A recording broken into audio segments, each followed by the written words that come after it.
AITA for refusing to cancel my bachelorette party and saying our wedding savings is my fiancé's problem? I, 26F, am currently engaged to my fiancé, 28M, and we're supposed to get married in 2 months.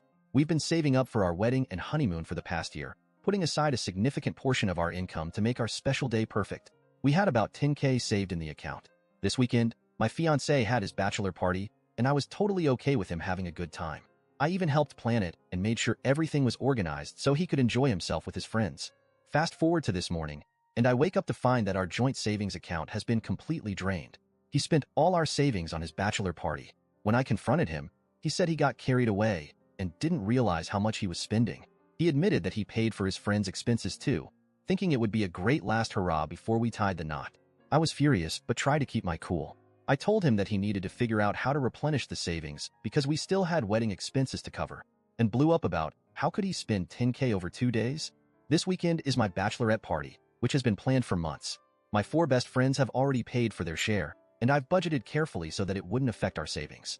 We're going to a Michelin star restaurant in our city, renting an Airbnb, going for brunch in the morning at one of my favorite restaurants the next day, and I rented out an arcade in our city with unlimited tokens and bought a ton of junk food and candy for all of us to share. Altogether, it was less than $400 a person, including the price of the restaurant, Airbnb, arcade rental, brunch and Ubers with myself, spending 1.5K of my personal savings.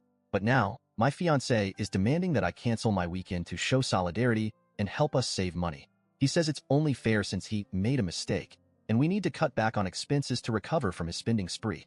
I refuse to cancel my bachelorette party because 1, I didn't blow our savings, he did, and 2, my friends have already paid for their share, and I don't want to let them down. He's now calling me selfish and saying I'm not being supportive of our future together. He's even gotten some of his friends and family involved, who are siding with him and saying that I should be more understanding and cancel my bachelorette weekend. I get that we're in a tough spot financially now, but I don't think it's fair that I should have to cancel my plans because of his irresponsible behavior. I suggested that he could maybe sell some of the stuff he bought during the party or pick up extra work to make up for it, and that it is not my problem he blew all the money, but he says I'm being unreasonable. Now on to the next story. Story 2.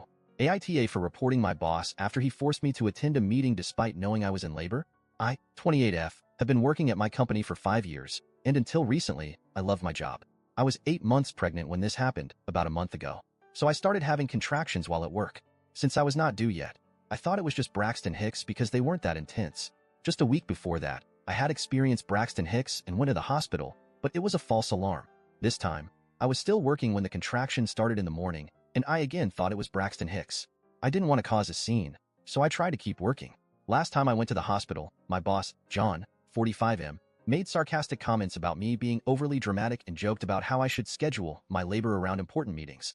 I have social anxiety and tend to take people's crap without pushing back, so I just took it. By noon, the contractions were getting stronger and closer together, and I knew it was real labor. I needed to go to the hospital. I informed John that I was in labor and needed to leave. He rolled his eyes and said, "Just stay for the meeting at 1 p.m. It's crucial, and we need you there." I was stunned. I reiterated that I was in active labor and needed to go to the hospital immediately. John snapped back, "It's just a meeting. Sit through it, and then you can go. It's not like the baby is going to pop out right now." Feeling pressured and scared for my job, I reluctantly stayed. The meeting lasted an excruciating 2 hours. By the end of it, I was in so much pain that I could barely walk.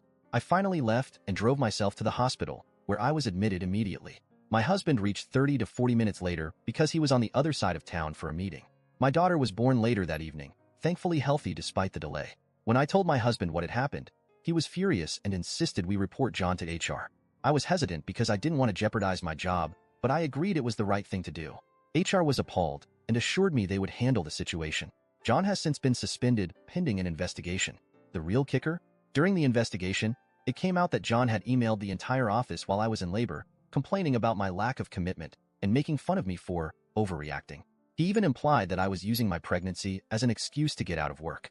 Now, my coworkers are pissed at me saying I overreacted and that I should have just sucked it up for the sake of the company. I've even received messages and emails from a few colleagues saying that I've ruined John's career and that he was just doing his job under pressure. One even said that I should have toughed it out, like their wife did during her pregnancy. The stress from this whole ordeal has made it difficult to enjoy my first few days with my newborn.